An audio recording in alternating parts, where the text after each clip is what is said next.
श्री बालकृष्ण लाल की जय। श्री रामचंद्र भगवान की जय। राजराजेश्वरी माता की जय। नमः पार्वती पतये हर हर महादेव हर। તમે જ્યારે જયઘોષ કરો છો ત્યારે અન્યાન્ય દેવી દેવતાઓની જય બોલો છો, પછી હર હર મહાદેવની જય બોલો છો ત્યારે આમ બંને હાથ ઊંચા કરો છો. તે શા માટે કરો છો? કે મારા શ્રી તમે કરો છો, બધા કરે છે એટલે અમે કરીએ છીએ. પણ તમે ઘણીવાર પિક્ચર જોતા હશો, ટીવી જોતા હશો, એમાં એવું આવે કે પાછળથી કોઈ આવે આમ રિવોલ્વર અડાડી દે, પછી એમ કે હેન્ડ્સ અપ, એટલે બધા આમ હાથ ઉપર કરે છે. ત્યાં તો રિવોલ્વર અડાડે છે ને એટલે ભયને કારણે કરે છે. ત્યાં જે હાથ ઊંચા કરો છો તે ભયને કારણે થાય છે. અહીંયા જે હાથ ઊંચા કરો છો તે શરણાગતિને કારણે થાય છે અને સ્વેચ્છાથી થાય છે. ત્યાં અનિચ્છાથી થાય છે અને ભયથી થાય છે. હર શબ્દનો અર્થ છે સર્વાણી દુઃખાણી હરતીતિ હરહ. દરેક પ્રકારના દુઃખને હરે છે એટલે ભગવાન શંકરનું એક નામ હર છે. આ હર એટલે બ્રહ્મા, વિષ્ણુ અને હર એટલે મહેશ. આ ત્રણે ત્રણ દેવીની, ભગવતીની એટલે કે જગદંબિકાની સ્તુતિ કરે છે. આ જગદંબાની સ્તુતિ અને મહાત્મ્યનો થોડોક વિચાર આપણે સવારે કર્યો. જેમને આ રચના કરી તે ભગવાન વેદવ્યાસ કેવા છે? અચતુર્વદનો, જેને ચાર મોઢા નથી છતાં જે સાક્ષાત બ્રહ્મા જેવા છે. દ્વિબાહુરપરો હરિ, ભગવાન વિષ્ણુને ચાર હાથ છે અને વેદવ્યાસને હાથ તો બે જ છે, છતાં જે સાક્ષાત વિષ્ણુ જેવા છે. અને અભાલલોચન શંભુર, ભગવાન બાદરાયણ. ભગવાન શંકરને ત્રણ નેત્ર છે, વેદવ્યાસને બે જ નેત્ર છે, છતાં જે સાક્ષાત ભગવાન શંકરના જેવા છે એવા બાદરાયણ સાક્ષાત વિષ્ણુના અંશાવતાર એવા વેદવ્યાસ ભગવાનને પ્રણામ કરી અને આપણે ભાગવતજીનું શ્રવણ કરીએ છીએ. આમ પણ મહાભારતની પરિપાટી આવી જ છે. નારાયણમ નમસ્કૃત્ય એટલે ભગવાન વિષ્ણુને પ્રણામ કરીને, નારાયણમ નમસ્કૃત્ય નરં ચૈવ નરોત્તમમ. આ નર અને નારાયણ એના જ અવતાર શ્રી કૃષ્ણ અને અર્જુન છે. દેવીમ સરસ્વતીમ વ્યાસ, સરસ્વતી દેવીને અને ભગવાન વેદવ્યાસને પ્રણામ કરીને તતો જય મુદિરેત, પછી જય એટલે મહાભારત રૂપી ગ્રંથનું અધ્યયન થાય છે. એ જ ભગવાન વેદવ્યાસે દેવી ભાગવતની રચના કરી. આ ભાગવતની રચના કરી પછી એનો નિયમ લખ્યો, એનો વિધિ કેવો છે, કેવા વિધિથી એનું શ્રવણ કરવાનું, એના મહાત્મ્યના 2 અધ્યાયનો વિચાર આપણે સવારે કર્યો.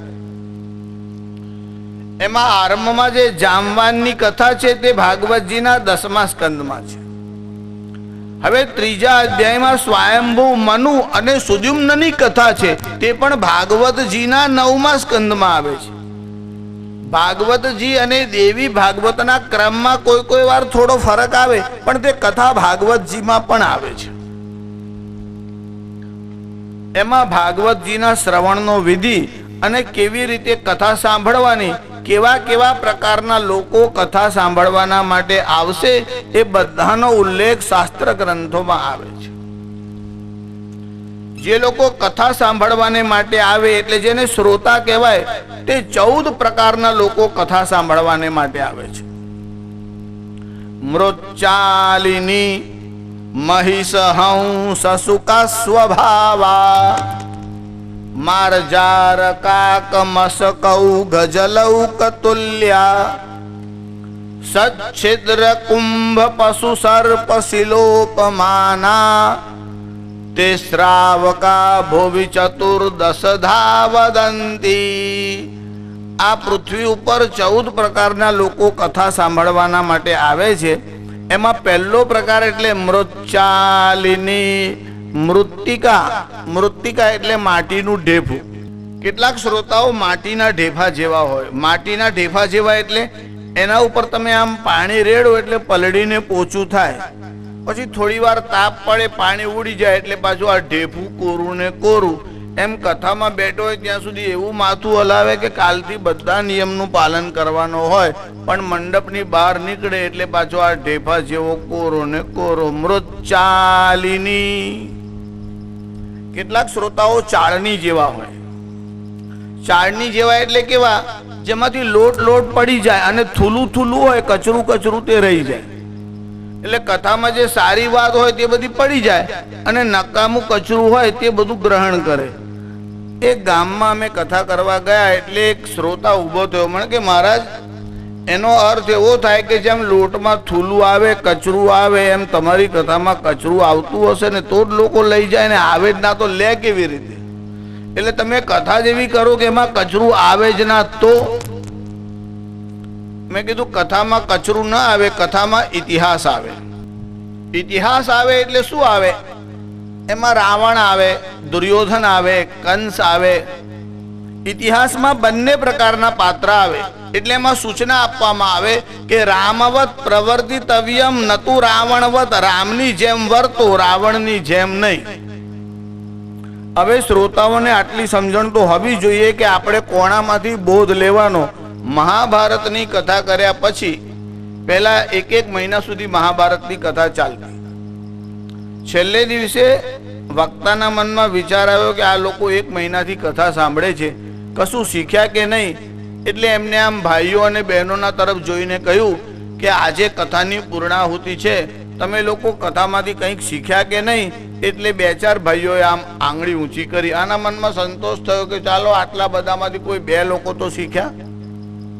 એટલે પૂછ્યું કે ભાઈ તમે શું શીખ્યા? એટલે એક જણાએ આમ આંગળી ઊંચી કરીને કીધું કે મહારાજ, યુધિષ્ઠિર જેવો સત્યવાદી માણસ એકવાર અસત્ય બોલ્યો અને જુગાર રમ્યો તો અમે વર્ષમાં 2-4 વાર રમીએ તો તમને કઈ વાંધો ખરો? મહારાજ કે જે આખી કથામાં યુધિષ્ઠિર જુગાર રમવા ગયા તે જ યાદ રહ્યું તમને, બીજું કઈ યાદ ન રહ્યું? મનમાં વિચાર આવ્યો ભાઈઓ નહીં શીખ્યા હોય, કદાચ બહેનો કઈ શીખ્યા હોય. એટલે બહેનોના તરફ જોઈને પૂછ્યું તમે કઈ બોધ લીધો? એટલે એક બેન કહે છે મહારાજ, દ્રૌપદીને 5 પતિ હતા. મહારાજ કહે છે બસ આગળ મારે કંઈ સાંભળવું નથી. આંધળો, સસરો, બહેરી, વહુ કથા સાંભળવા ચાલ્યા સૌ. કયું કશું ને સાંભળ્યું કશું, આંખનું કાજળ ગાલે ઘસ્યું. એટલે લોકો ભળતી વાત શીખતા હોય એટલે સાર છોડી દે, એને કહેવાય ચાળણી જેવા. એટલે સાર છોડી દે અને નકામી વાત હોય તે પકડી લે. મૃત્ચાલિની મહિષ હંસ સુકા સ્વભાવા. કેટલાક શ્રોતાઓ મહિષ જેવા હોય. જો માતાજીનું એક નામ છે મહિષાસુર મર્દિની. મહિષ શબ્દનો અર્થ થાય છે પાડો. અને પાડો એટલે શું? તમે આમ તો પાડાને જોયો છે, પણ કલિયુગના જીવોનો સ્વભાવ કેવો હશે? એ કેવળ ભોગમાં મસ્ત રહેશે. પાડાને કેવળ પોતાના શરીરનો જ વિચાર આવે, બીજા સુખનો વિચાર આવતો નથી. રમંતે મહિષાઈવ પંડિતાસ્તુ કલત્રેણ. રમંતે મહિષાઈવ. કલિયુગમાં મોટા ઉપદેશ આપનારાઓ પણ પાડાની જેમ ભોગમાં મસ્ત રહેશે. પુત્રસ્યોત્પાદને દક્ષા અદક્ષા મુક્તિ હેતવે. કેવળ સંસાર વધાર્યા કરશે, લગ્ન કરીને સંતાનની ફોજ વધારશે, પણ મુક્તિ માટેનો પ્રયત્ન નહીં કરે. કેવળ ભોગમાં મસ્ત રહે, એને કહેવાય મહિષ એટલે પાડો. અને એવી જેની વૃત્તિ છે એને કહેવાય મહિષાસુર. અને એનું જે મર્દન કરે છે એનું નામ ભગવતી જગદંબા છે. જગદંબાની કૃપા હોય તો જ તમે કામના ઉપર વિજય મેળવી શકો, નહીં તો કામના ઉપર વિજય મેળવી શકાય નહીં. કેટલાક શ્રોતાઓ મહિષ એટલે ભેંસ કે પાડા જેવા હોય. એટલે શું? આ ઉનાળામાં તાપ બહુ પડે ને ત્યારે ભેંસો શું કરે? તલાવમાં જઈને બેસે એટલે ત્યાં તાપ ઓછો લાગે. તલાવમાં જઈને બેસે એમાં તો વાંધો નહીં, પણ ઉઠે ને ત્યારે આખું પાણી આમ દોડી નાખે. એમ કેટલાક શ્રોતાઓ એવા હોય, ભેંસની જેમ આવીને બેસે ત્યારે લોકોને વિક્ષેપ કરે અને ઊભો થાય ત્યારે વિક્ષેપ કરે, બધું પાણીને. એટલે કથાનું જે માહોલ આખું નિર્માણ થયું હોય તેને બગાડીને ઉઠે. તમે જ્યારે આવો કે જાઓ ત્યારે વિક્ષેપ ન થાય એનું ધ્યાન રાખીને. કથાનો એક રસ છે. તમે ચા પીતા હોય, જ્યુસ પીતા હોય, કોઈ છોકરું આવીને એકદમ દોડીને ભેટે અને ચા બધી શરીર ઉપર ઢોળાય તો શું થાય? એવી રીતે કથાનો જ્યારે રસ પાન થતું હોય એટલે વક્તા રસ પીવડાવતા હોય અને શ્રોતાઓ રસ પીતા હોય, એમાં કોઈ વચ્ચે આવીને વિક્ષેપ કરે તો શું થાય? એમાં રસભંગ થાય. કેટલાક શ્રોતાઓ રસભંગ કરે એ કથાના શ્રોતાઓનો એક દોષ માન્યો છે. મૃચ્ચાલિની મહિષ હંસ સુકા સ્વભાવા. કેટલાક શ્રોતાઓ હંસ જેવા હોય. હંસ જેવા એટલે કેવા? નિરક્ષીર પરીક્ષાયામ હંસો હંસ બકો બક. હંસમાં એક વિશેષ શક્તિ છે. એ દૂધ પી લે અને પાણી રહેવા દે. એમ કથામાંથી જે સારભૂત વસ્તુ હોય તે લઈ લે. તેવી રીતે આ જગતમાં સારભૂત વસ્તુ કઈ છે? જેને આદિ શક્તિ કહેવાય, જગદંબા, એ જ આ આખા જગતનો સાર છે. એના સિવાયનું જે જગત છે એ પદાર્થ એટલે મેટર છે. વિજ્ઞાનની ભાષામાં કહીએ તો સ્પિરિટ એન્ડ મેટર. મેટર એટલે જળ દ્રવ્ય અને સ્પિરિટ એટલે શક્તિ, જેને એનર્જી કહેવાય. એના જ દુર્ગા આદિ જુદા જુદા નામ છે.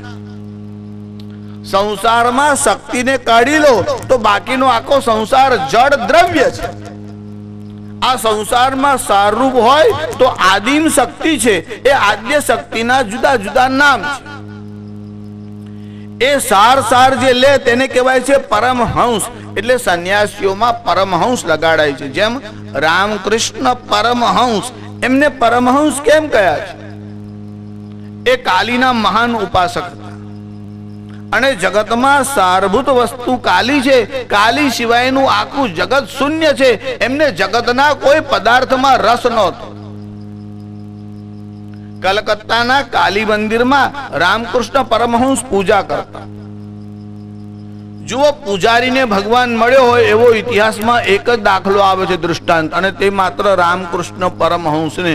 બાકી હજુ સુધી કોઈ પૂજારીને ભગવાન મળ્યા હોય એવું દૃષ્ટાંત ઇતિહાસ પુરાણમાં આવતું નથી. ઉલટાનું શાસ્ત્રોમાં એવું કહ્યું છે કે તમારે બ્રહ્મ ભોજન કરાવવાનું હોય. સમજો તમારા ઘરે શ્રાદ્ધ છે, તમારા મનમાં વિચાર આવ્યો કે 10 બ્રાહ્મણોનું ભોજન કરાવવું છે, તો આટલા લોકોની બ્રાહ્મણમાં ગણતરી થતી નથી. અસી જીવી મસી જીવી દેવલો ગ્રામ યાચક ધાવક પાચકશ્ચૈવ ષડૈતે શૂદ્રવદ દ્વિજા. આ 6 બ્રાહ્મણોને શૂદ્ર જેવા કીધા. શૂદ્ર નહીં, શૂદ્રવત એટલે શૂદ્ર જેવા છે. એમાં 80 જીવી, જે મિલિટરીમાં ભરતી થયો હોય, SRPમાં ભરતી થયો હોય, પોલીસ ખાતામાં ભરતી થયો હોય, તે બ્રાહ્મણ હોય છતાં તમને બ્રાહ્મણ ભોજનનું પુણ્ય એમાં ન મળે. જે ક્ષાત્ર કર્મથી આજીવિકા ચલાવતો હોય એને કહેવાય 80 જીવી. મસી જીવી એટલે મુનશીનું કામ કરતો હોય, મહેતાગીરીનું કામ કરતો હોય, એકાઉન્ટ લખતો હોય. તમે લખતા હોય તો ભલે લખજો, પણ આનો નિષેધ છે કે આટલા કામો ન કરવા. એટલે મિલિટરીમાં ભરતી થયો હોય તે, મુનશીગીરીનું મહેતાનું કામ કરતો હોય તે, 80 જીવી મસી જીવી દેવલો ગ્રામયાચક, દેવ મંદિરમાં પગાર લઈને જે પૂજા કરતો હોય તે. આમ તો કોઈને પણ પૂજા કરવાની છૂટ છે, પણ પગાર લઈને જે પૂજા કરતો હોય તે. દેવલો ગ્રામયાચક, ગામે ગામ જેને દાણા ઉઘરાઈ લાવે, લોટ ઉઘરાઈ લાવે. ધાવક પાચકશ્ચૈવ, એક ગામથી બીજે ગામ ભિક્ષા માગે અને રસોઈયાનું કામ કરતો હોય. ષડૈતે શૂદ્રવદ દ્વિજા. આ 6 બ્રાહ્મણોને તમે બોલાવો તો તમારે બીજા બ્રાહ્મણોને તો બોલાવવા જ પડે. જે બ્રાહ્મણ વેદનું અધ્યયન કરતો હોય એવા એક બ્રાહ્મણને જમાડો તો તમને 1000 બ્રાહ્મણને જમાડવા જેવું પુણ્ય થાય. દશગ્રંથિ બ્રાહ્મણનો મહિમા વિશેષ છે. તમે લોકો થોડું ઘણું ઇતિહાસનું અધ્યયન કરતા હોય તો તમને ખબર હશે, મહારાષ્ટ્રમાં પેશવાઓનું રાજ્ય હતું. આ જે પેશવાઓ હતા ને એ બ્રાહ્મણના ભક્ત, ગો બ્રાહ્મણ, ગાયના અને બ્રાહ્મણના ભક્ત અને બહુ પરાક્રમી હતા. એ પેશવાઓના વખતમાં એક દશગ્રંથિ બ્રાહ્મણ, દશગ્રંથિ એટલે જેને 4 વેદ અને 6 શાસ્ત્રનું જ્ઞાન હોય એવો એક દશગ્રંથિ બ્રાહ્મણ હતો. પેશવાના મનમાં એવો વિચાર આવ્યો કે શ્રાદ્ધમાં આવો બ્રાહ્મણ આપણે ઘેર જમે તો આપણા પૂર્વજોનું કલ્યાણ થાય. એટલે પોતાના મંત્રીને બોલાવ્યો અને કહ્યું કે આપણે પેલા બ્રાહ્મણને ઘેર નિમંત્રણ આપવા જવું છે. મંત્રીને તૈયાર કર્યો, કીધું કે જો આ બ્રાહ્મણો તપસ્વી છે, એને નિમંત્રણ આપો ત્યારે વિવેકપૂર્વક નિમંત્રણ આપો. એટલું નહીં, કદાચ એ કાર્યમાં વ્યસ્ત હોય, સમય ન કાઢી શકે તો એની અનુકૂળતાનો વિચાર કરો અને એ જે માગે તે એને દક્ષિણા આપો.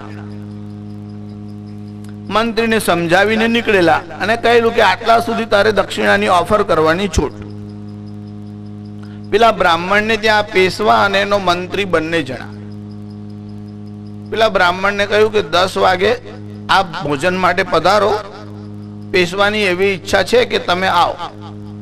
બ્રાહ્મણે કીધું તમારી વાત સાચી છે અને પેશવા જે છે તે સાત્વિક માણસ છે, એક સજ્જન અને સારા રાજા છે, એમને ઘેરે આવવાનું મને પણ ગમશે, પણ 10 વાગે હું ફ્રી ન થઉં.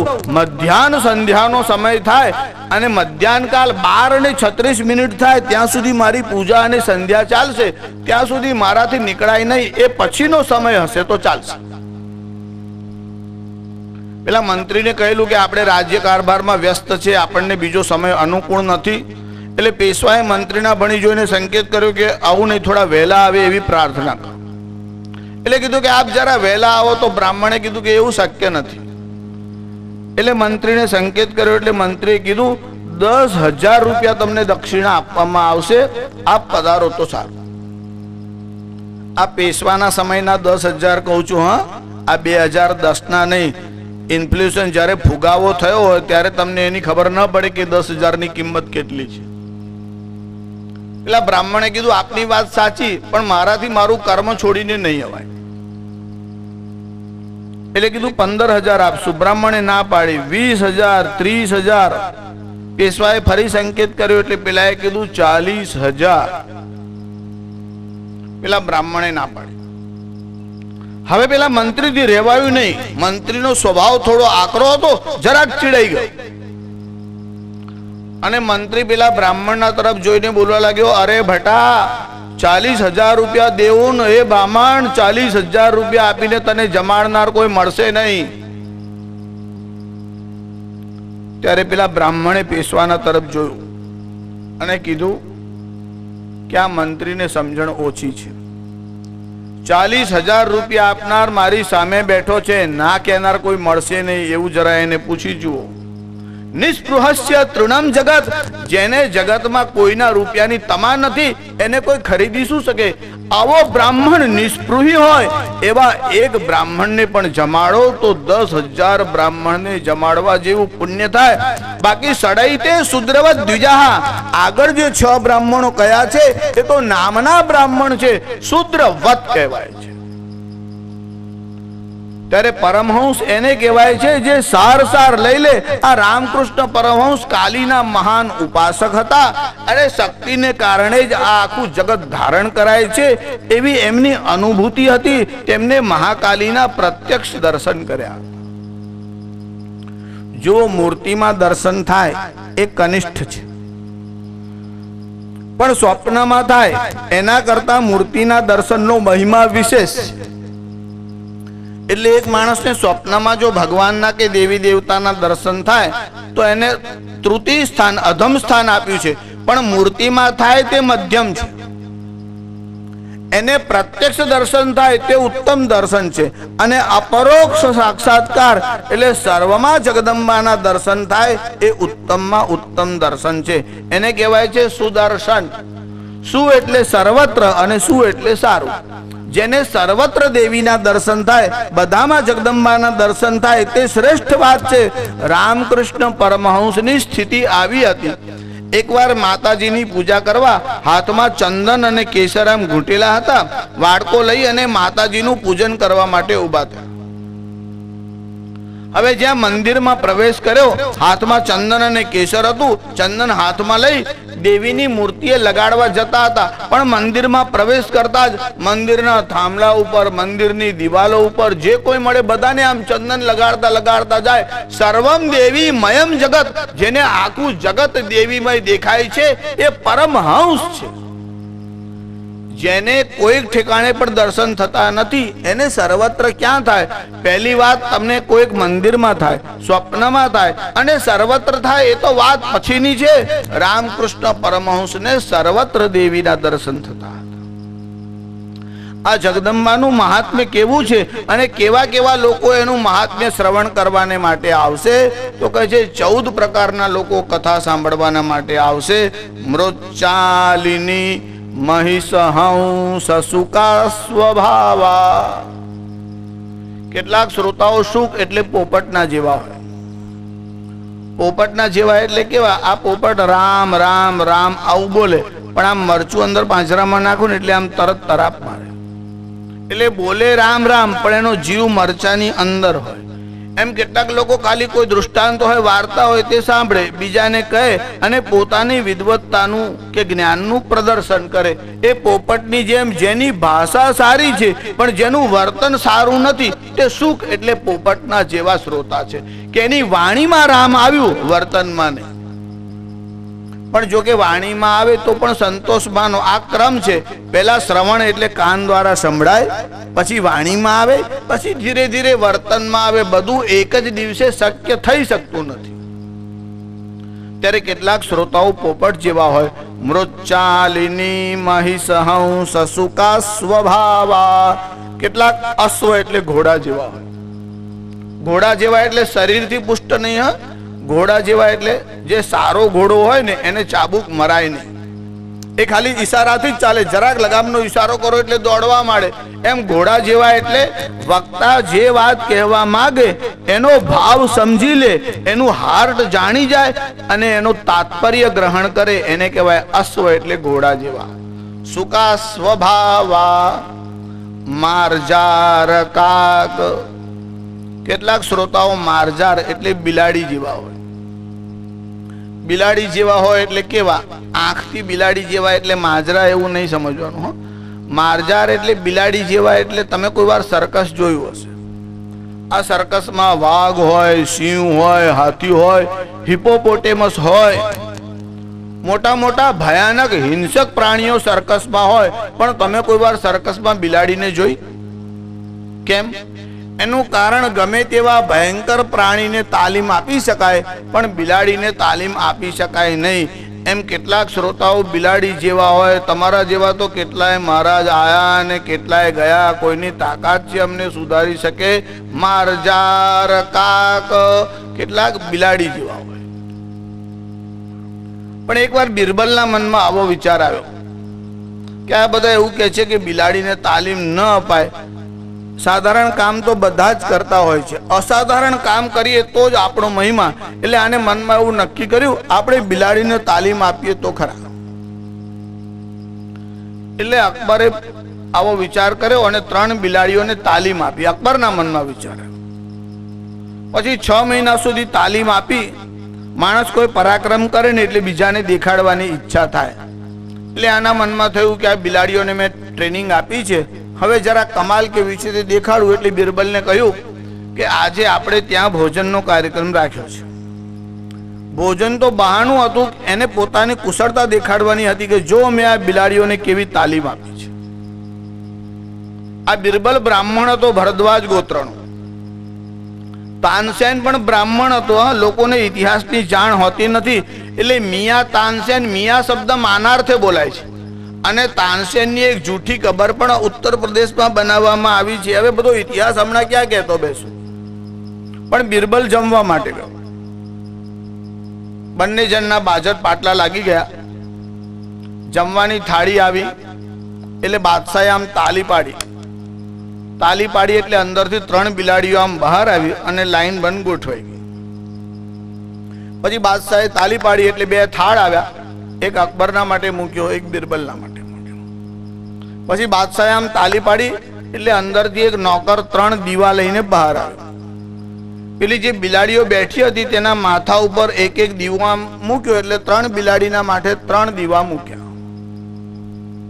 પછી તાલી પાડી એટલે જમવાનું પીરસવાની શરૂઆત થઈ. બિરબલ જમવા લાગ્યો.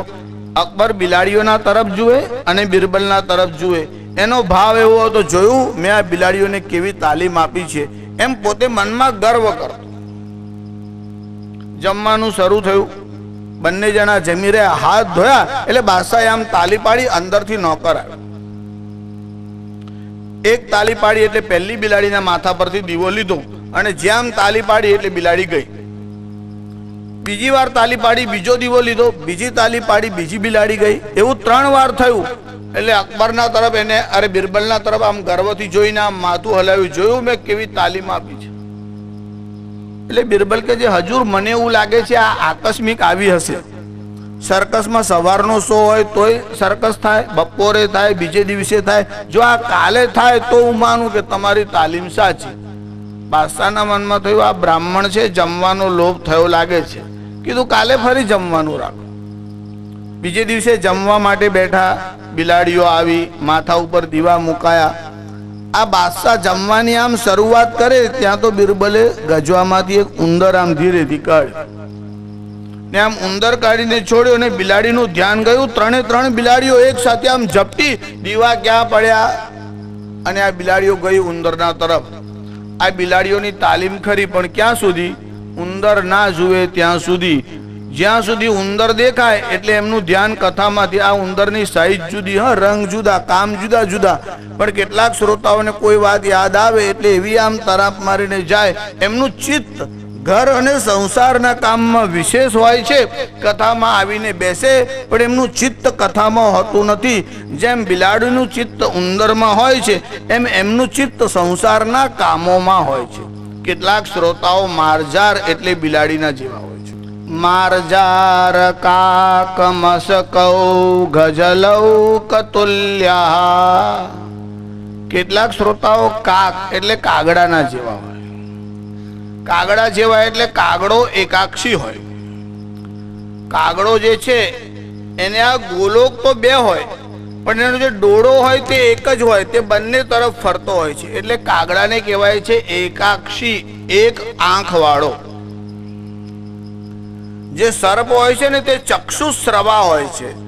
ચક્ષુશ્રવા એટલે આંખ વડે જે સાંભળે છે, માટે એનું એક નામ છે ચક્ષુશ્રવા.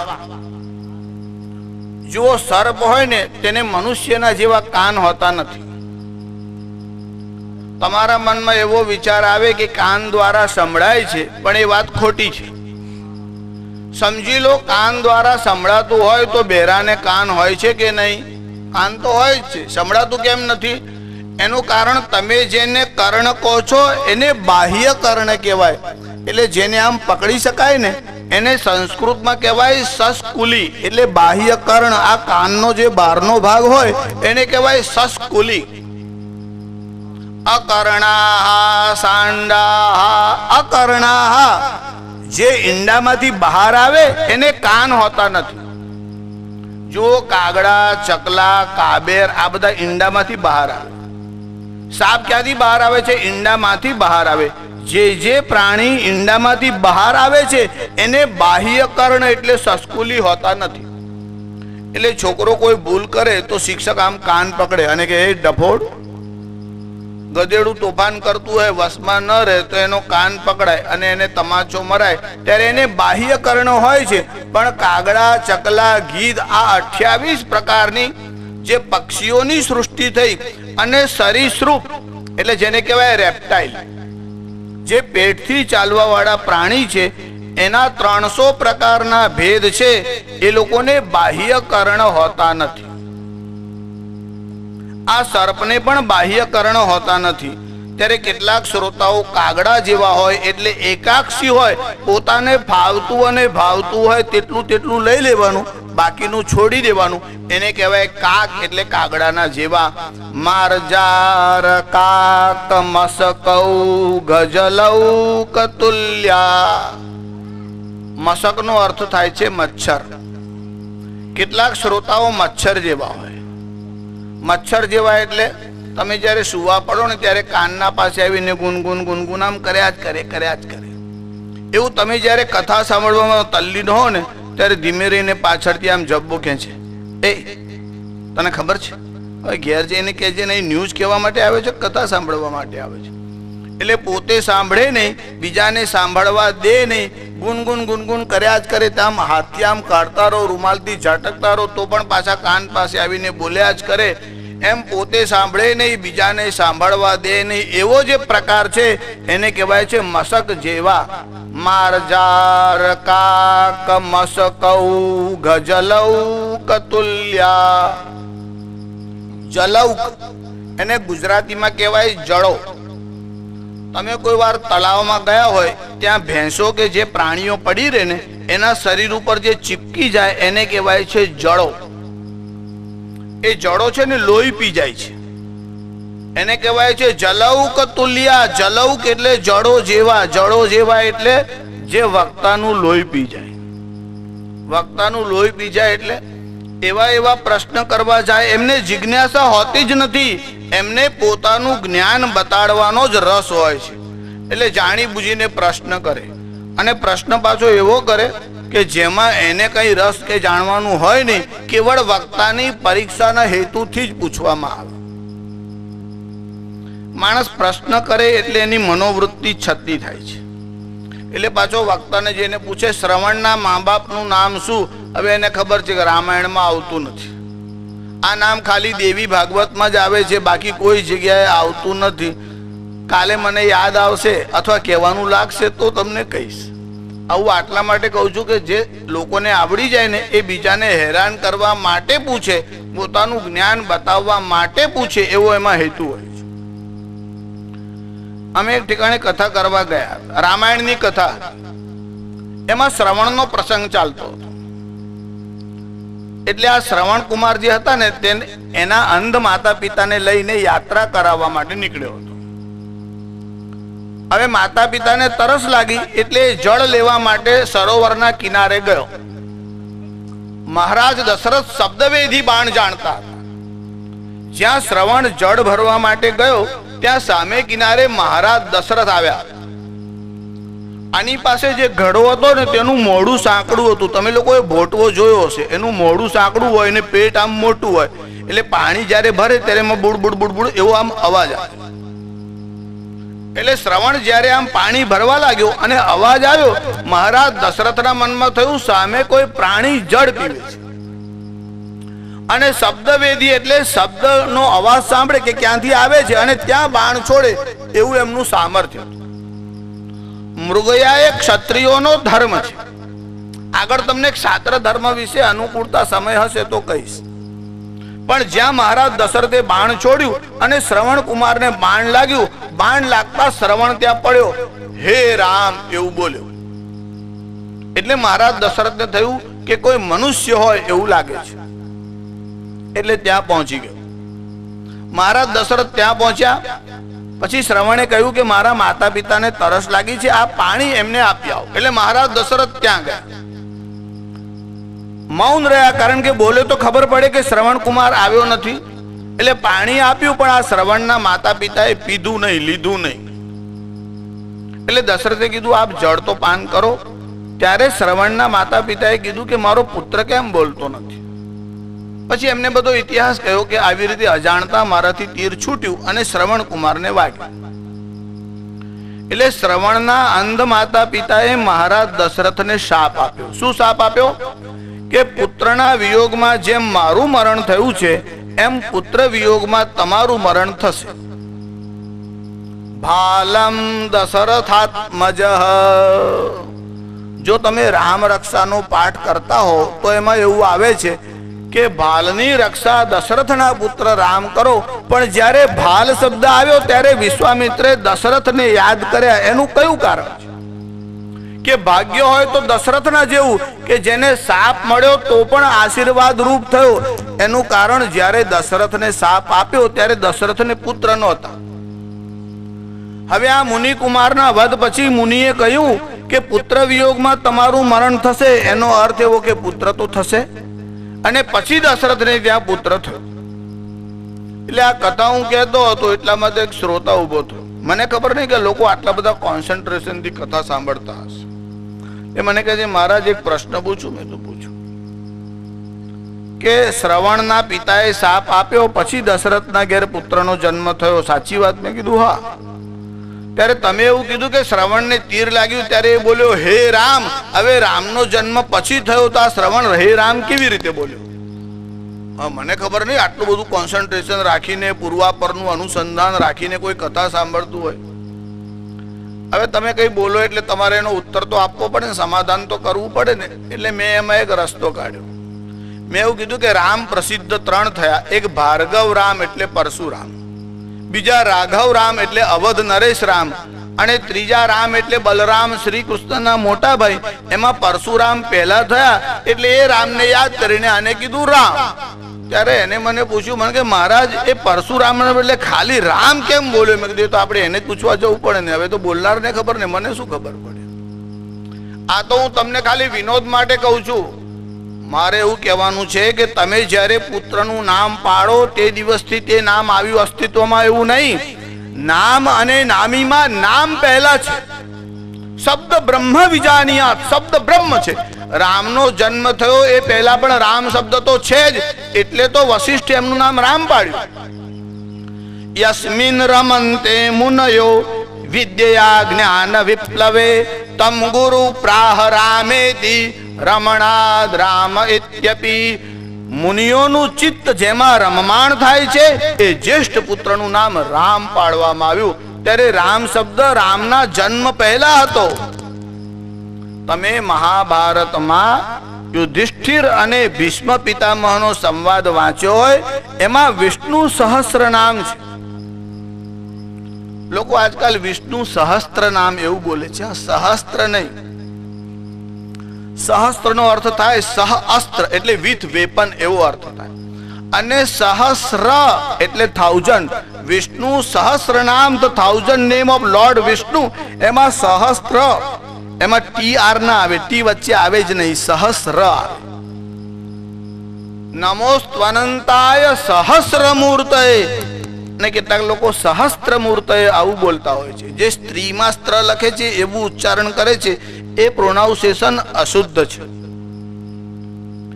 એટલે પાઠ કરવાનો હોય તો ઉચ્ચારણની શુદ્ધિ આવશ્યક છે. ભાવ શુદ્ધિ અને ભાષા શુદ્ધિ બંને જોઈએ. કેટલાક લોકો કહે છે શાસ્ત્રીજી અમે ગાયત્રી મંત્ર બોલીએ અને અમારો ભાવ શુદ્ધ હોય તો ન ચાલે. ભાષા શુદ્ધિ જોઈએ જ. નામ મંત્રમાં દોષ ચાલશે, વેદ મંત્રમાં દોષ નહીં ચાલે. એટલે તમારે રામ રામ બોલવું હોય અને મરા થઈ જશે તો દોષ નથી. ઉલટા નામ જપત જગ જાના, ઉલટા નામ જપત જગ જાના, ઉલટા નામ જપત જગ જાના, ઉલટા નામ જપત જગ જાના.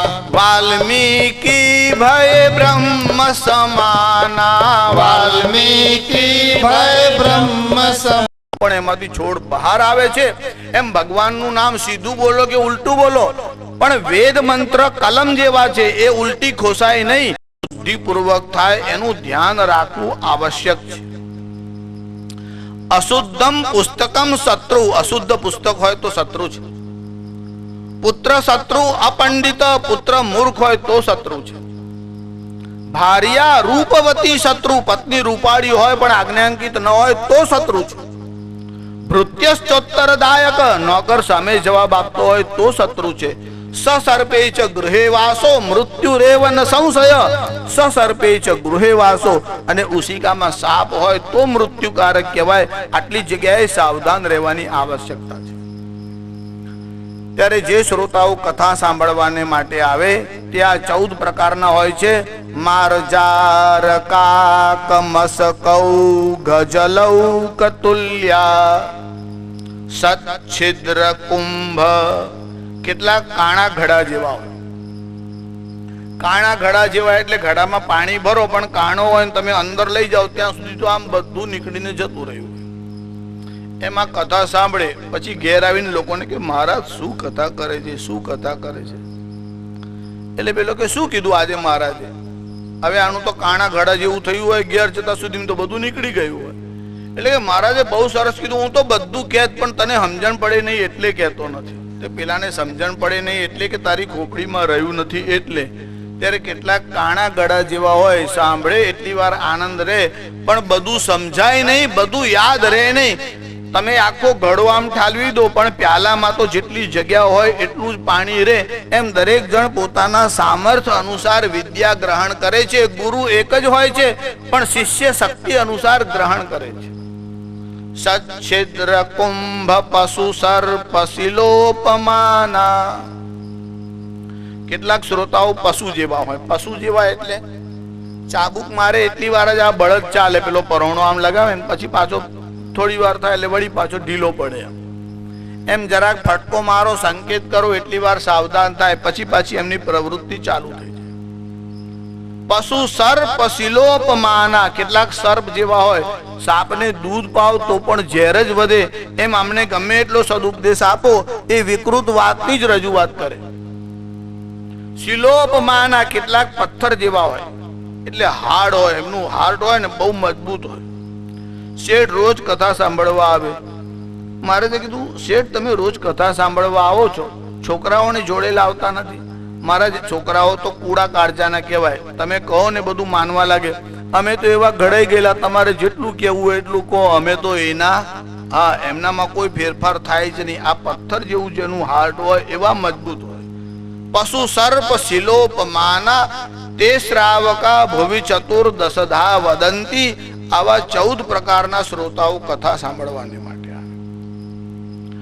કેટલાક શ્રોતાઓ 15 પ્રકારના હોય. આ ભાગવતજીમાં લખ્યું નથી, શાસ્ત્રોમાં લખ્યું નથી. આ તો અનુભવથી વિદ્વાનોએ લખ્યું કે કેટલાક શ્રોતાઓ 15મા પ્રકારના હોય.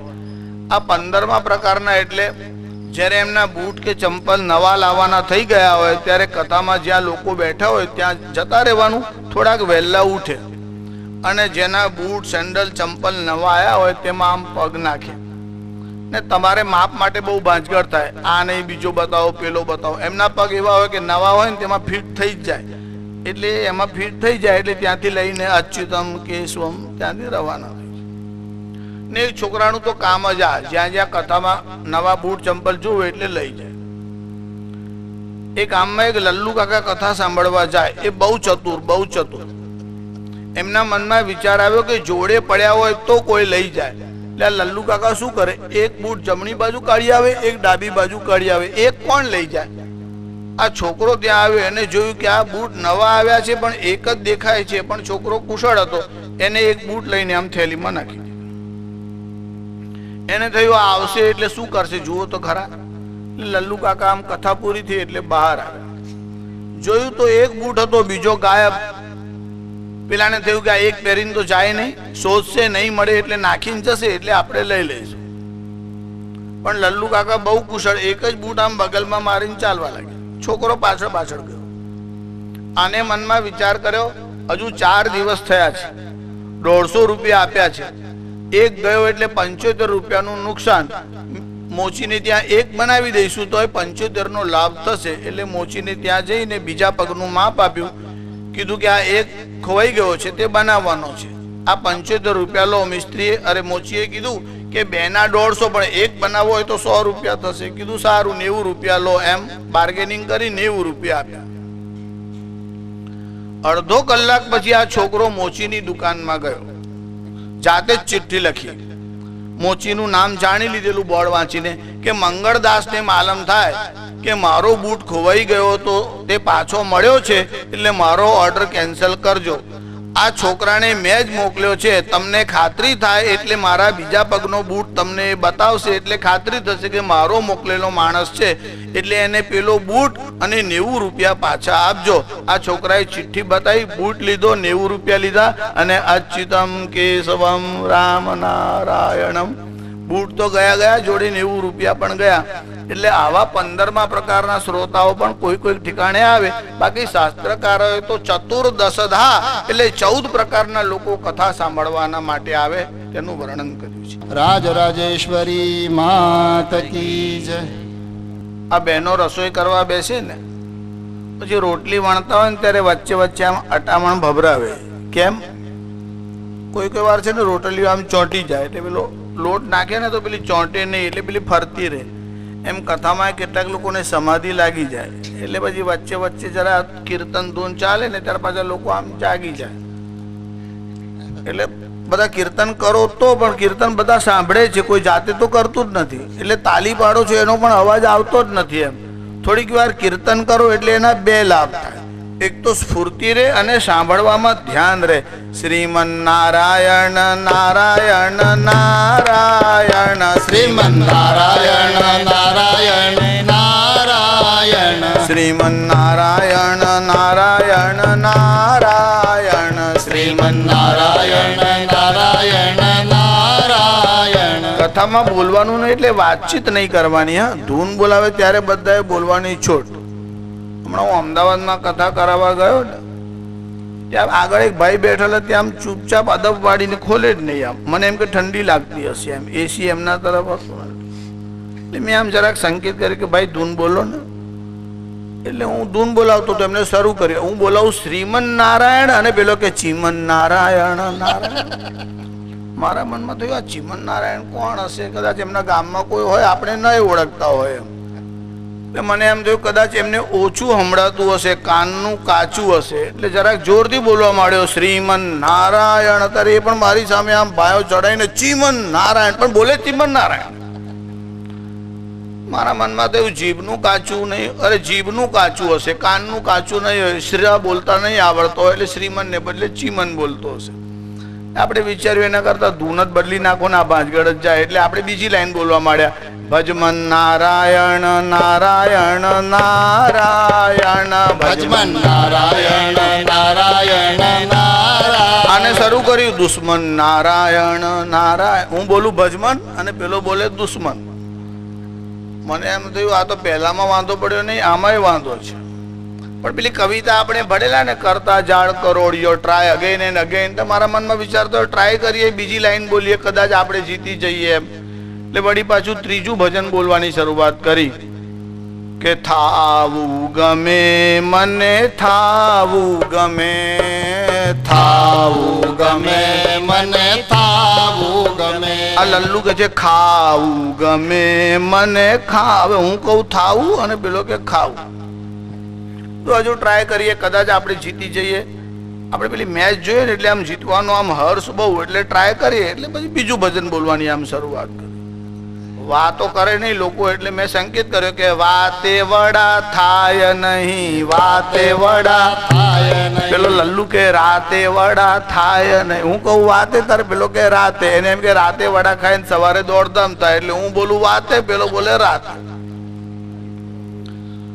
તો અમે જરાક કષ્ટ આવ્યું કોઈ બીજી લાઈન યાદ આવે કે જેમાં એ આગો પાછો ના થાય એવું કોઈ ભજન બોલું. એટલે પાછી એક નવી લાઈન આમ શરૂઆત કરી કે વૃંદાવનમાં વાલો વાંસળી વગાડે, વૃંદાવનમાં વાલો વાંસળી વગાડે, વૃંદાવનમાં વાલો વાંસળી વગાડે, વૃંદાવનમાં વાલો વાંસળી વગાડે. પેલો લલ્લુ કે છે વૃંદાવનમાં વાલો તાંસળી. હવે હું વાંસળી વગાડું, પેલો તાંસળી વગાડે. ત્યારે તમે ધ્યાન રાખો તો સંભળાય, એટલે તમને સાંભળવાનો આનંદ મળે. ઉપનિષદોનો સિદ્ધાંત છે આત્માવા અરે શ્રોતવ્યો મંતવ્યો નિધિધ્યાસિતવ્ય. આ આત્માના વિષયમાં પહેલા શ્રવણ કરો, પછી મનન કરો અને પછી નિધિધ્યાસન કરો. આ શ્રવણનું પહેલું સ્ટેપ નહીં આવે તો મનન તો થવાનું જ ક્યાં છે. એટલે પહેલું કામ છે શ્રવણ કરવું. આ જે ત્રીજા અધ્યાયમાં જે દેવી ભાગવતનું મહાત્મ્ય આવ્યું છે તેમાં એક કથા છે. કથા એવી છે કે સ્વયંભૂ નામના મનુ થયા. જો આપણે ત્યાં જે મનુઓ થયા ને એ 14 મનુ થાય છે સૃષ્ટિના આરંભથી અંત સુધી. એ એક મનુનો જે સમય હોય તેને મન્વંતર કાળ એવું કહેવામાં આવે. એમાં સ્વયંભૂ નામના મનુ થયા. આ વિવસ્વાન સૂર્યના પુત્ર હોવાથી એનું નામ વિવસ્વાન થયું. એ શ્રાદ્ધદેવ મનુને સંતાન નહોતું. એક કાળે સંતાન માટે પુત્ર કામેષ્ટિ યજ્ઞ કરવામાં આવતો. તમે પુત્ર કામેષ્ટિ યજ્ઞ કરો તો તમને પુત્રની પ્રાપ્તિ થાય. પણ શાસ્ત્રીજી તમે 100% કહી શકો ખરા કે થાય એવું? જો યજ્ઞની જે સિદ્ધિ છે એમાં ઘણા બધા ફેક્ટર કામ કરતા હોય છે. એક તો આચાર્ય હોય તે બ્રાહ્મણ હોય. બીજી વાત તે મંત્રજ્ઞ એટલે મંત્રનો જ્ઞાતા હોય. અને ત્રીજી વાત તમને વિધિનું સંપૂર્ણ જ્ઞાન હોય. અને ચોથી વાત તમારી સંપૂર્ણ શ્રદ્ધા હોય. કેટલાક કારણથી ગર્ભો વિકૃતિ માપનુયાત, ગર્ભમાં વિકૃતિ આવે છે. કયા કયા કારણથી ગર્ભમાં વિકૃતિ આવે છે એનો જે મેડિકલ સાયન્સ આયુર્વેદનો અભ્યાસ કર્યો છે તેને ખબર છે કે ગર્ભમાં વિકૃતિ આવવાના કારણ કેટલા છે. માતા પિત્રોસ્તુ નાસ્તિક્યમ પહેલું કારણ છે. માતા કે પિતા બેમાંથી કોઈ એક નાસ્તિક હોય. માતા પિતરાસ્તુ નાસ્તિક્યમ અશુભંચ પુરાકૃતમ. સમજો બંને જણા આસ્તિક હોય તો અશુભંચ પુરાકૃતમ, પૂર્વ જન્મમાં કઈ અશુભ કર્મ થયું હોય એમાં બીજું કારણ છે. વાતાદિ પ્રકોપેન, અને વાયુનો પ્રકોપ થાય. ગર્ભો વિકૃતિ માપનુયાત, આને કારણે ગર્ભમાં વિકૃતિ આવે છે. કેટલીક માતાઓનો બહેનોનો સ્વભાવ છે. આજકાલ જે લોકો થોડું ઘણું ભણે છે ને એ રજસ્વાલા ધર્મ પાળતા નથી. એટલે માસિક ધર્મ પાળતા નથી. તેમને આ વિષયની સમજણ નથી, વિજ્ઞાનનું જ્ઞાન નથી અને ધર્મશાસ્ત્રમાં આસ્થા નથી. જાપાનમાં એક ડોક્ટર થયા, એનું નામ હતું તોમાતો. રક્ત પરીક્ષણ એટલે બ્લડનું પરીક્ષણ નિરીક્ષણ કરવાનું કામ એ કરતા હતા. એમને ત્યાં જે લેબોરેટરી હતી ને તેમાં એક છોકરીને સાફ સફાઈ માટે રાખી હતી. તે જાપાની જ હતી. એને ફૂલ અને છોડનો બહુ શોખ હતો. એટલે રોજ તાજા તાજા ફૂલ લાવે અને પેલા ફ્લાવર પોટ્સમાં રાખવામાં આવે. હવે જે માણસ લેબોરેટરીમાં કામ કરતો હોય તેનું ઓબ્ઝર્વેશન બહુ શાર્પ હોય. આ ડોક્ટરે એવું માર્ક કર્યું કે જ્યારે જ્યારે આ છોકરી ફૂલ લાવે છે અને ફ્લાવર પોટમાં મૂકીને પાણી નાખે છે ત્યારે 9 કલાક સુધી આ ફૂલ તાજા રહે છે. પછી ધીરે ધીરે મુરઝાય છે અને ખલાસ થાય છે. પણ મહિનામાં 3 વાર એવું બને છે કે આ ફૂલ 5 જ કલાક તાજા રહે છે, 4 કલાક જલ્દી મુરઝાઈ જાય છે. એવું એને સાયકલ બરાબર માર્ક કર્યું કે દરેક મહિનામાં 3 દિવસ આવું બને છે. ત્યારે એને આ છોકરીનું બ્લડ એટલે રક્ત લઈ અને એનો ટેસ્ટ કર્યો.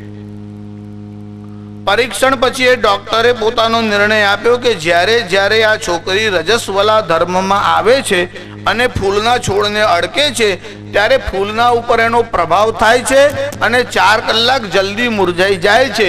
ફૂલના ઉપર પ્રભાવ થાય છે અને માણસોના ઉપર નથી થતો, આવી સમજણ ખોટી છે. કેટલીક સ્ત્રીઓને આદત હોય, રજસ્વલા ધર્મમાં હોય, નવરા બેઠા હોય ત્યારે ઘૂંટણ ઉપર આમ હાથ રાખે અને દાંતથી આમ નખ તોડતા હોય છે.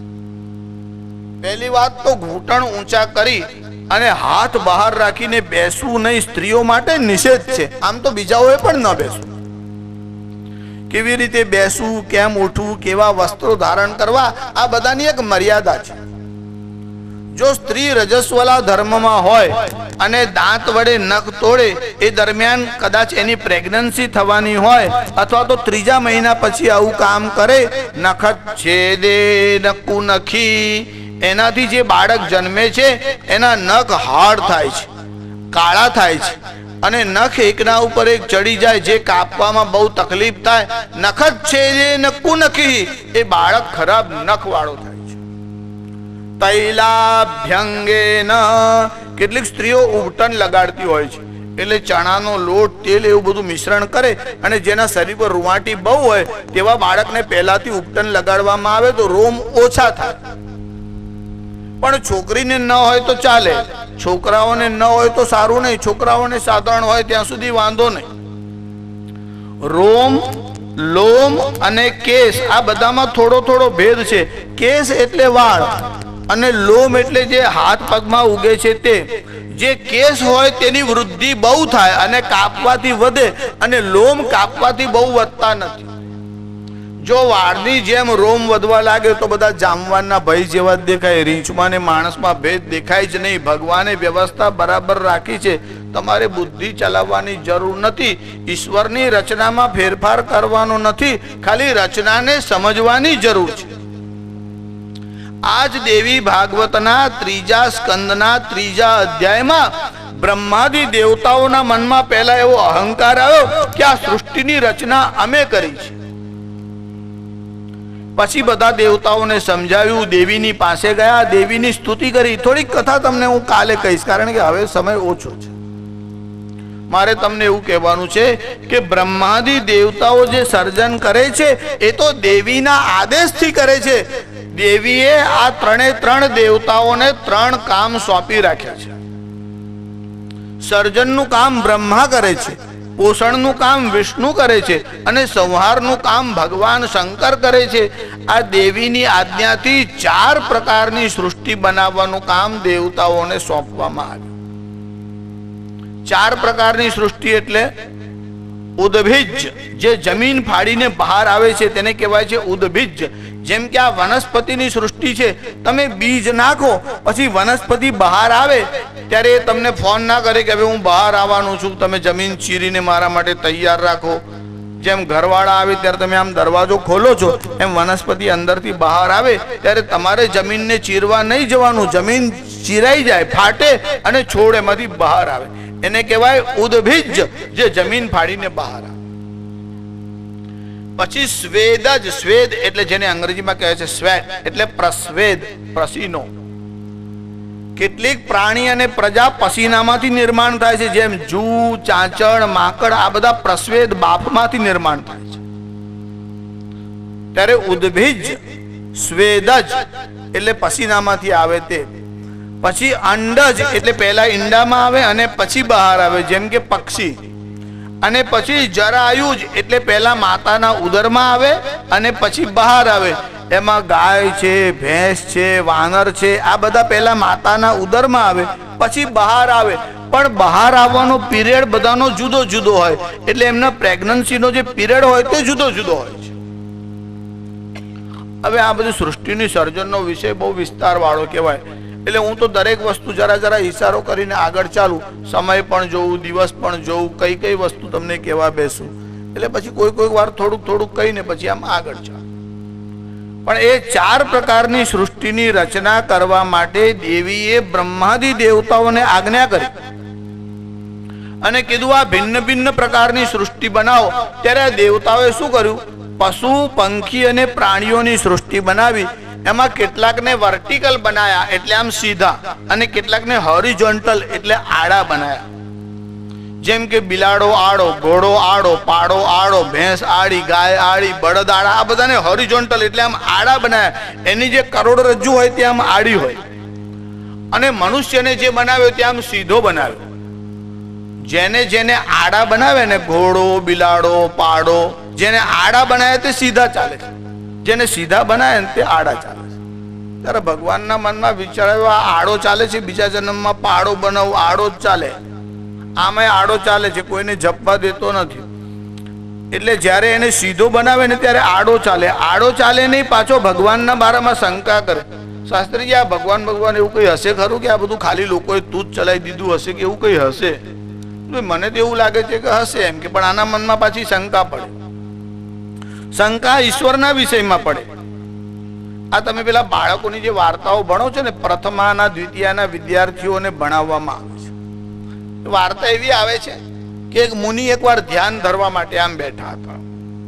આ ધ્યાનમાં મુનિ બેઠા હતા એટલામાં એક ઉંદર આમ દોડતો દોડતો આવ્યો. મુનિના ચરણ પાસે આવ્યો એટલે મુનિનું ધ્યાન ગયું. એટલે મુનિએ કીધું શું થયું? કે મને બીક લાગે છે. શાની બીક લાગે છે? કે આ બિલાડી મારો પીછો કરે છે, જો એ મને પકડી લે અને ખાઈ જાય તો ઋષિએ કીધું એમાં બીવાનું શું કારણ છે? ઋષિએ હાથમાં આમ જળ લીધું અને અભિમંત્રિત કરીને પેલા ઉંદરની પર છાંટ્યું અને કીધું તાવત્વમ માર્જારો ભવ, તું બિલાડી થઈ જા. આ ઉંદરના પર આમ જળ છાંટ્યું એટલે ઉંદર બિલાડી થઈ. 2-4 દિવસ થયા એટલે બિલાડી ફરી પાછી ઋષિ પાસે આવી. મને બીક લાગે છે. શું થયું? કે આ કૂતરો મારો પીછો કરે છે, મને ખાઈ જાય તો. ઋષિએ ફરી હાથમાં જળ લીધું અને કીધું તાવત્વમ સ્વો ભવ, તું કૂતરો થઈ જા. એ બિલાડીને કૂતરો બનાવી. 2-4 દિવસ પછી પાછો એ કૂતરો ઋષિની પાસે આવ્યો.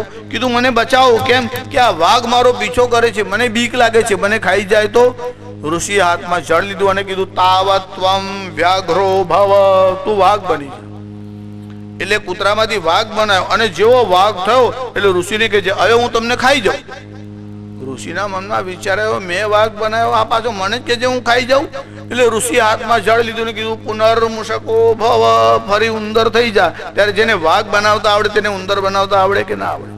ત્યારે જેને માણસ બનાવે એ જ પાછો શંકા કરે મારી બુદ્ધિમાં ઈશ્વર આવતું નથી, પણ બુદ્ધિ રહે તો તું ભાંજગડ કરે. બીજા જન્મમાં પાડો થાય, નાનું મગજ ને મોટું મગજ બે આપે તાર ભગવાનની ભૂલો કાઢે. એના કરતા ભગવાન એક જ મગજ આપે એટલે ભગવાનની ભૂલો કાઢવાનો પ્રશ્ન જ ના આવે. અને આ પાછા એટલા બુદ્ધિમાન, તમારી મારી ભૂલ તો કાઢે, બ્રહ્માની ભૂલ કાઢે તો આપણી ભૂલ કાઢે, એમાં આશ્ચર્ય છે. એક જણે તો લખ્યું કે આ બ્રહ્માએ બહુ ભૂલ કરી. પહેલા ભૂલ તો એ કરી કે આ સૃષ્ટિ બનાવી ત્યારે મારી સલાહ ના લીધી. જો મારી સલાહ લીધી હોત તો આટલી ભૂલો થાત જ ના. એટલે પહેલા તો એ બ્રહ્માને સલાહ આપે એટલો બધો બુદ્ધિમાન. હવે બ્રહ્માની ભૂલોનું લિસ્ટ બનાવ્યું કે જુઓ આટલી આટલી ભૂલો બ્રહ્માએ કરી. ગંધ સુવર્ણ ફલ 100 દંડે, આ સોનું આટલું સરસ બનાવ્યું પણ એમાં સુગંધ ના મૂકી. જો સોનામાં સુગંધ મૂકી હોત તો બ્રહ્માના બાપનું એટલે વિષ્ણુનું શું જાત? એનું કારણ આપણે ઘણીવાર એવું કહીએ છીએ ને, જો આવું થાય તો સોનામાં સુગંધ બળે. જો બ્રહ્માએ ભેળવી હોત તો આપણે ભેળવવી ન પડત. એટલે પહેલી ભૂલ તો આ કરી કે સોનામાં સુગંધી ના મૂકી. તમે એક ક્ષણ એવો વિચાર કરો કે આ ડાપણ કરવા માટે બ્રહ્માના પાસે ગયો હોત અને બ્રહ્માએ એની વાત માનીને જો સોનામાં સુગંધી મૂકી હોત તો તમારા ઘરમાં ચોર આવત અને તમે જ્યાં ખાડો ખોદીને દાટ્યું હોત પેલાને સુગંધી આવત, ત્યાં પહોંચી જાત, ખોદીને કાઢી લે. ત્રાસ થાત કે ના થાત?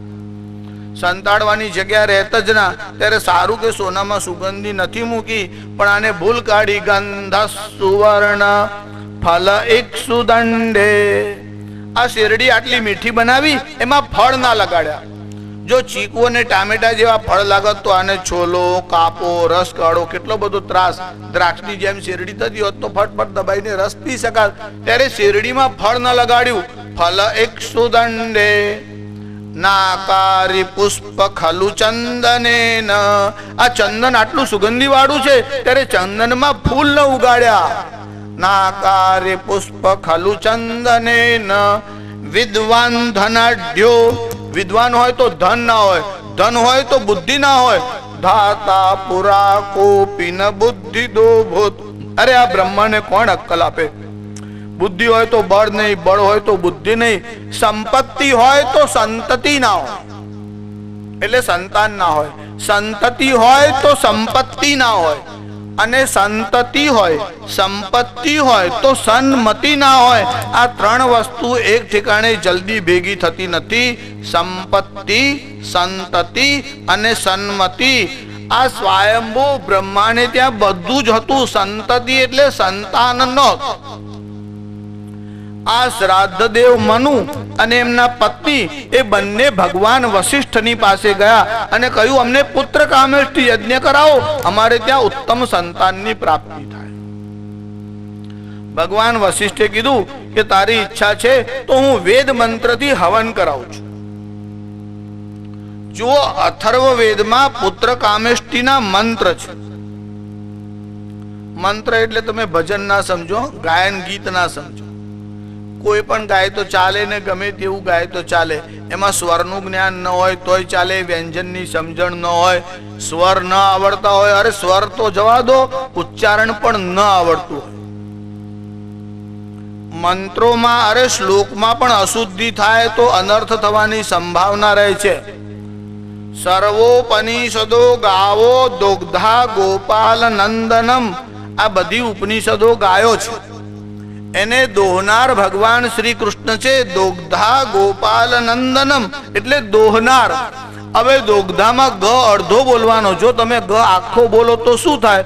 દોગ્ધા ગોપાલ નંદનમ. કેવો અનર્થ થાય એની તમને કલ્પના જ નથી. તમે છાપું ઘેર બેઠા બેઠા એકલા વાંચો તો ચાલે, વેદ અને શાસ્ત્ર વાંચીને આવડી જાય એવું ન સમજો. એ તો કોઈ વિદ્વાનના સાનિધ્યમાં જઈ અને શીખવું પડે. શ્રુતિમતસ તર્કોનુસંધિયતામ. વાર્તા અને નોવેલ બેઠા બેઠા વાંચો તો તમને ચાલે, તમને એનું રહસ્ય તો ન જ આવડે પણ વાર્તા તો આવડી જાય. પણ વેદ વિદ્યામાં એવું થતું નથી. સદગુરુના ચરણોમાં બેસી સદવિદ્વાન ઉપસૃપ્યતામ પ્રતિદિનમ તત્પાદુકા સેવ્યતામ. મહાપુરુષોના સાનિધ્યમાં રહી અને સેવા કરવાથી જ વિદ્યાની સિદ્ધિ થાય છે. વાર્તા આવડે તે જુદું અને વિદ્યાની સિદ્ધિ થાય તેમાં ભેદ છે. આ વશિષ્ઠ મુનિને બોલાવ્યા. વશિષ્ઠ મંત્ર દૃષ્ટા ઋષિ છે. મંત્ર દૃષ્ટા એટલે તમને હું કેવી રીતે સમજાવું? આપણે તો કોઈ પણ દાઢી વાળો હોય એટલે એને કહે આ તો ઋષિ તુલ્ય છે, ઋષિ તુલ્ય છે. અરે આજકાલ તો લોકો ભગવાન બોલવા લાગે છે. તમારે કોર્પોરેટર નામની આગળ લગાડવું હોય તો ગુનો થાય. હોય તો જ લગાડાય, ના હોય તો ન લગાડાય. ચીફ મિનિસ્ટર તમારે લગાડવું હોય, તમે ન હોવ તો લગાડી ના શકો. પણ તમારા નામની આગળ ભગવાન લગાડો તો કાયદામાં કોઈ ગુનો થતો નથી. જેને ભગવાન લગાડવું હોય તે છૂટ. આ ભગવાન, પેલા ભગવાન. ગીતાકાર તો કહે છે સંભવામી યુગે યુગે. હું યુગે યુગે પ્રગટ થાઉં છું. હવે તો સંભવામી દિને દિને. આજે અહીં ભગવાન પ્રગટ થયા, કાલે ત્યાં પ્રગટ થયા. જે ભગવાન હોવાનો દાવો કરે એમને મેન્ટલ હોસ્પિટલમાં લઈ જાઓ અને ઇલેક્ટ્રિક શોક અપાવો એટલે થોડું ગાંડ પણ દૂર થઈ જશે. આવા ગાંડાઓથી સાવધાન રહેવાની જરૂર છે. ભગવાનોના રાફડા ફાટતા નથી. ઘાસ ગમે ત્યાં ઉગી નીકળે, ભગવાન ગમે ત્યાં પ્રગટ થાય એવું બનતું નથી. સંભવામી યુગે યુગે. જેને ભગવાન શબ્દનો અર્થ ના આવડે તેવા લોકો કલિયુગમાં ભગવાન થઈને બેઠા છે. જેની પાસે ધન હોય એને ધનવાન કહેવાય કે કંગાલ અને દરિદ્રી હોય તેને ધનવાન કહેવાય. ત્યારે ધનવાન એટલે ધન વાળો, વાન એટલે વાળો, ધનથી યુક્ત. ધન વાળો એને કહેવાય ધનવાન. બુદ્ધિ વાળો એને કહેવાય બુદ્ધિવાન. દૃષ્ટિ વાળો એને કહેવાય દૃષ્ટિવાન. સંતાન વાળો હોય તેને કહેવાય પુત્રવાન. ત્યારે પુત્રવાન, કીર્તિવાન, ધનવાન, બુદ્ધિવાન. એવી રીતે ભગવાન એટલે ભગવાળો. પણ ભગ એટલે શું? સચ ભગવાન જ્ઞાન ઐશ્વર્ય શક્તિ બલ વીર્ય તેજો ભી સદા સંપન્ન.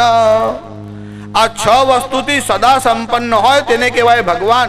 6 એટલે સચ ભગવાન જ્ઞાન. ભગવાન જ્ઞાન પ્રાપ્તિ કરવા જતા નથી, કેવળ લોકોને બોધ આપવા, ગુરુનો મહિમા સમજાવવા ભગવાન રામ વશિષ્ઠને ત્યાં ગયા, ભણવા માટે નહીં.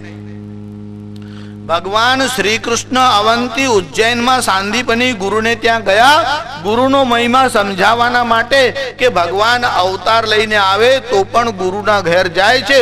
ગુરુ વગર વિદ્યાની પ્રાપ્તિ થઈ શકતી. ત્યારે ગુરુનો મહિમા સમજાવવા ભગવાન પણ ગુરુ ગૃહે જાય છે. આ ભગવાન મનુ જે હતા એ વશિષ્ઠની પાસે ગયા, કહ્યું મને પુત્રની પ્રાપ્તિ થાય, તમે પુત્ર કામેષ્ટિ યજ્ઞ કરાવો. વશિષ્ઠ બીજા ઋષિઓની સાથે ગયા. એમાં જે આ મનુ હતા ને તેમના પત્ની એ એમાંના એક હોતા પાસે ગયા. જો આ બધી યજ્ઞની ટર્મિનોલોજી છે. હોતા કોને કહેવાય, ઉદ્ગાતા કોણે કહેવાય, આચાર્ય કોણે કહેવાય, બ્રહ્મા કોણે કહેવાય. હવે આ બધી પરિભાષા પણ સમજાવવા બેસું ને તો બહુ સમય લાગે. પણ જે હોતા હોય, ઉદ્ગાતા હોય, તેમાં આ શ્રાદ્ધદેવ મનુના પત્ની જે હોતા એટલે આહુતિ આપનાર હતા તેમની પાસે ગયા અને કીધું મારી એવી ઈચ્છા છે કે મને કન્યાની પ્રાપ્તિ થાય. જો શ્રાદ્ધદેવ મનુએ વશિષ્ઠ ભગવાનને કહ્યું મને પુત્રની પ્રાપ્તિ થાય, અને રાણીએ એમને કહ્યું હોતાને કે મને કન્યાની પ્રાપ્તિ થાય. વિધિવત હવન કરવામાં આવ્યો. હવન થયા પછી આહુતિ આપવામાં આવી. એમાં સ્વાહાથી અગ્નિ દેવતા અને સ્વધાથી પિતૃઓ પ્રસન્ન થાય છે. આ સ્વાહા અને સ્વધાનો મહિમા આગળ દેવી ભાગવતના જ એકાદશ સ્કંદમાં વિસ્તારથી આવે છે. જ્યારે સ્વાહાકાર થયો, યજ્ઞ થયો, પરિણામ એ આવ્યું કે એને ત્યાં એક કન્યા થઈ, એનું નામ ઈલા રાખવામાં આવ્યું. આ શ્રાદ્ધદેવ મનુ ભગવાન વશિષ્ઠની પાસે ગયા અને ફરિયાદ કરી કે તમે મને યજ્ઞ કરાવ્યો પુત્ર કામેષ્ટિ, એટલે મારે ત્યાં પુત્રની પ્રાપ્તિ થવી જોઈએ, પણ તમારો યજ્ઞ થયા પછી મારે ત્યાં પુત્ર નહીં પુત્રીની પ્રાપ્તિ થઈ, આ દોષનું કારણ શું? ભગવાન વશિષ્ઠે કીધું, શ્રાદ્ધદેવ, આપ તો મંત્રના જ્ઞાતા છો, આપ સ્વયંભૂ મનુ છો. તમારી પત્નીએ મારા હોતાને એવું કહ્યું કે મને કન્યાની ઈચ્છા છે, એટલે એને આહુતિમાં ફેરબદલી કરી. એનું પરિણામ એવું થયું તમારે ત્યાં કન્યાનો જન્મ. શ્રાદ્ધદેવે કહ્યું, આપ તો સમર્થ છો, મંત્ર દૃષ્ટા ઋષિ છો, મારી એવી ઈચ્છા છે મને પુત્રની પ્રાપ્તિ થાય, તમે કોઈ ઉપાય કરો. એટલે ભગવાન વશિષ્ઠે શંકર ભગવાનને પ્રાર્થના કરી. કૈલાસ ઉપર ગયા, ભગવાન શંકર પ્રસન્ન થયા. વશિષ્ઠને પૂછ્યું, બોલો તમારી શું ઈચ્છા છે? તો કહે છે, આ શ્રાદ્ધદેવને ત્યાં ઈલા નામની કન્યા થઈ છે, એમને પુત્રની ઈચ્છા છે, મારી પ્રાર્થના છે આપ એને પુત્ર આપો. ભગવાન શંકરે કહ્યું, હવે એના ભાગ્યમાં બીજું સંતાન નથી, પણ આ કન્યા છે એ જ પુત્રમાં પરિણમશે, અને ઈલા નામની જે કન્યા હતી તે સુદિમ્ન નામનો પુત્ર એટલે પુરુષ બની. હવે આ સુદિમ્ન મોટો થયો, એ રાજા થયો, એકવાર શિકાર કરવા માટે નીકળ્યો. સિંધુ દેશના ઘોડા ઉપર બેસીને નીકળ્યો અને હિમાલયની તલેટીમાં ગયો. એ તલેટીના એક પ્રદેશમાં પ્રવેશ કર્યો. પ્રવેશ કરતા જ બહુ આશ્ચર્ય થયું. આ સુદિમ્ન નામનો પુરુષ હતો, એના શરીર ઉપર સ્ત્રીના ચિહ્ન દેખાવા લાગ્યા, અને એના વસ્ત્ર ને આભૂષણ હતા તે સ્ત્રીઓના જેવા થઈ ગયા. હવે આ રાજા વિચાર કરવા લાગ્યો કે હું પુરુષ છું અને આ લક્ષણો સ્ત્રીના દેખાય છે. એટલું જ નહીં, જે ઘોડા ઉપર એ બેઠો હતો એ ઘોડો ઘોડી થયો, એની જોડે જે સિપાહીઓ હતા તે પણ સ્ત્રીઓમાં પરિણમ્યા. ઘટના એવી બની હતી કે ત્યાં જે અંબિકા વન છે, એકવાર ભગવાન શંકર પાર્વતી સાથે ત્યાં ફરતા હતા. ત્યારે ભગવાન શંકર અને પાર્વતી એકલા છે એવું સમજી અને પાર્વતી ભગવાન શંકરની સાથે ક્રીડા કરતા હતા. એટલામાં કેટલાક પુરુષોનો ત્યાં પ્રવેશ થયો. જ્યાં પતિ પત્ની સ્ત્રી અને પુરુષ એકલા હોય ત્યાં બીજા કોઈએ જવાની ઈચ્છા ન રાખવી. જવું હોય તો પણ એ તરફ દૃષ્ટિ ન રાખવી, પોતાની દૃષ્ટિ ફેરવી લેવી, આ એક મર્યાદા છે. તમે રામાયણ બહુ વાર સાંભળો છો, હનુમાનજીના પાઠ કરો છો, હનુમાન ચાલીસાના પાઠ કરો છો, પણ હનુમાનજીના જેવી પવિત્રતા જીવનમાં આવે એવો પ્રયત્ન કરતા નથી. જ્યારે સીતાની શોધમાં હનુમાનજી ગયા અને રાવણના મહેલમાં સુંદરી સ્ત્રીઓ સૂતેલી હતી, ત્યારે હનુમાનજીએ વિચાર કર્યો, આ સ્ત્રીઓ ઊંઘમાં છે અને સ્ત્રી જ્યારે ઊંઘતી હોય ત્યારે એના તરફ જોવું ન જોઈએ.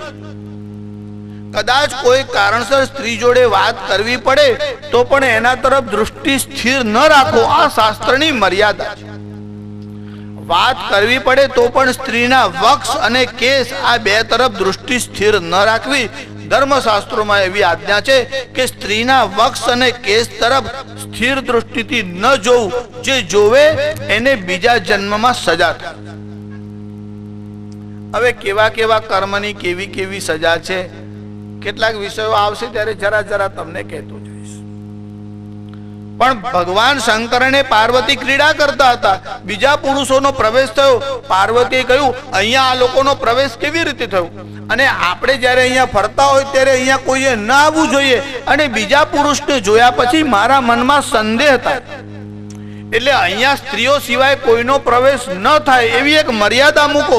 એટલે ભગવાન શંકરે એવો શાપ આપ્યો કે મારી આજ્ઞા વગર જે કોઈ આ વનના અંદર પ્રવેશ કરશે એ પુરુષ હશે તો સ્ત્રી થઈ જશે. એટલે આ સુદિમ્ન નામનો રાજા આવ્યો, ઘોડા સાથે આવ્યો. અંદર પ્રવેશ થતા સુદિમ્ન સ્ત્રી થયો અને ઘોડો એ ઘોડી.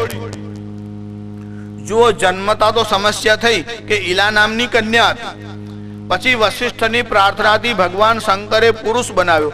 પછી થોડા વર્ષો પછી શિકાર કરવા આવ્યો, ફરી પાછો સ્ત્રી થયો. ફરી ભગવાન વશિષ્ઠની પાસે ગયો, કીધું કે આ તો બહુ અનર્થ થયો, હું પહેલા સ્ત્રી હતો પછી પુરુષ થયો, હવે પાછો સ્ત્રી થઈશ, હવે હું રાજ્ય કેમ ચલાવું?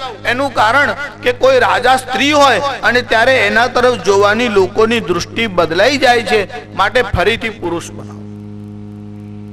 ભગવાન વશિષ્ઠે શંકરને પ્રાર્થના કરી આને ફરીવાર પુરુષ બનાવો. ભગવાન શંકરે કીધું કે મેં શાપ આપ્યો છે એટલે એમાં પરિવર્તન નહીં થાય, પણ તમે પ્રાર્થના કરો છો તો એમાં એક સુવિધા એટલી કરી આપું છું કે આ 1 મહિનો પુરુષ રહેશે અને 1 મહિનો સ્ત્રી રહેશે. ત્યારથી આ સુદુમ્ન 1 મહિનો પુરુષ થયો, 1 મહિનો સ્ત્રી થયો. જો આજકાલ સાયન્સ આટલું બધું ડેવલપ થયું છે, માણસની માનસિક વિકૃતિઓ વધી છે, માનસિક વિકૃતિને કારણે લોકો શસ્ત્રક્રિયા કરાવે અને સ્ત્રી પુરુષ અને પુરુષ સ્ત્રી થાય એવા પ્રસંગો તમને જોવા મળે છે. પણ મહાભારત, ભાગવત અને દેવી ભાગવતની આ ઘટના અદ્વિતીય છે. આજ સુધી સાયન્સમાં આવી કોઈ સુવિધા થઈ નથી. આ સુધીમાં 1 માસ પુરુષ અને 1 માસ સ્ત્રી રહેવા લાગી. હવે એ ગભરાઈ ગયો, પ્રજામાં એની ઉપેક્ષા થવા લાગી. અરે આપણો રાજા આવો, આ તો નપુંસક છે, આ તો પુરુષ પણ નથી સ્ત્રી પણ નથી. લોકો એના બારામાં અપશબ્દ બોલવા લાગ્યા. હવે આ સુધિમ્નનું જીવન જે છે એને પોતાને જ એવું લાગ્યું કે આવું જીવન ધિક્કારને પાત્ર છે. જેને પ્રજા ધિક્કારે છે એવો રાજા અને નેતા શું કામ? એને દેવર્ષિ નારદને કહ્યું કે હું આવી સ્થિતિમાં છું, નથી હું જીવી શકતો, નથી રાજ્ય કરી શકતો. મારો આ ત્રાસમાંથી મુક્તિ થાય, છુટકારો થાય એવો કોઈ ઉપાય બતાવો. દેવર્ષિ નારદે કીધું આવું સામર્થ્ય જગતના કોઈ પુરુષમાં નથી, કોઈ દેવી દેવતાઓમાં નથી. જે આદિ શક્તિ છે એ ભગવતી જો જગદંબા તમારા ઉપર કૃપા કરે તો આ સંભવ થઈ શકે. એનું કારણ માતાજીનું સામર્થ્ય કેવું છે? કર્તૃમ અકર્તૃમ અન્યથા કર્તૃમ, કરવાને નહીં કરવાને અને અન્યથા કરવાને સામર્થ્ય જગદંબાનું છે. આ જગદંબા કેવા છે? ઘૃત ક્ષીર દ્રાક્ષા મધુ મધુરિમા કૈરપી પદૈર વિશિષ્ટાનાખ્યેયો ભવતિ રસના માત્ર વિષય તથા તે સૌંદર્યમ પરમ શિવ દ્રંગ માત્ર વિષય કથંકાર બ્રૂમ સકલ નિગમા ગોચર ગુણે. હેમા, તારું સામર્થ્ય કેવું છે એ બ્રહ્માદિ દેવતાઓ ન કહી શકાય. અરે મોટા મોટા વિદ્વાનો હોય, જે ભયંકર ભાષા શાસ્ત્રી હોય, એ પણ આટલી વસ્તુનું વર્ણન કરી શકતો નથી. ઘૃતક ક્ષીર દ્રાક્ષા. કોઈ બહુ મોટા વિદ્વાન હોય, એને ઘી ખવડાવો, પછી એને પૂછો બોલ એનો સ્વાદ કેવો છે, કે કહી શકશે? ઘીનો સ્વાદ કેવો છે તે માણી શકાય છે, કહી શકાતું નથી. ત્યારે ઘૃતક ક્ષીર એટલે દૂધ, દ્રાક્ષા દ્રાક્ષ અને મધુ મધુરીમાં કઈ રપી પદૈર અને મધની મધુરીમાં, આ ચારનો આનંદ જીભ માણી શકે છે, કહી શકતી નથી. એવી રીતે માં તમારું જે સૌંદર્ય છે, પરમ શિવ દૃષ્ટિ જેની છે એ તમારા સૌંદર્યને જાણી શકે પણ કહી શકતો નથી. એ સૌંદર્ય કેવું છે? આપણે સવારે 10 વાગે મળીશું ત્યારે આગળના પ્રસંગનું અનુસંધાન કરીશું. जगदम्बिके मात की जय। धर्म की जय हो। अधर्म का नाश हो। प्राणियों में सद्भावना हो। विश्व का कल्याण हो। गौ माता की जय हो। गंगे मैया की जय हो। जे बोले जय एने मळे जय, जे बोले जय एनो थाय जय, जे बोले जय एने मळे विजय, जे न बोले जय तेने थाय भय, जे न बोले जय तेने थाय क्षय, जे न बोले जय तेनो थाय लय. जेने जय अने विजयनी ઈચ્છા હોય તેમને જય ઘોષ બોલવો.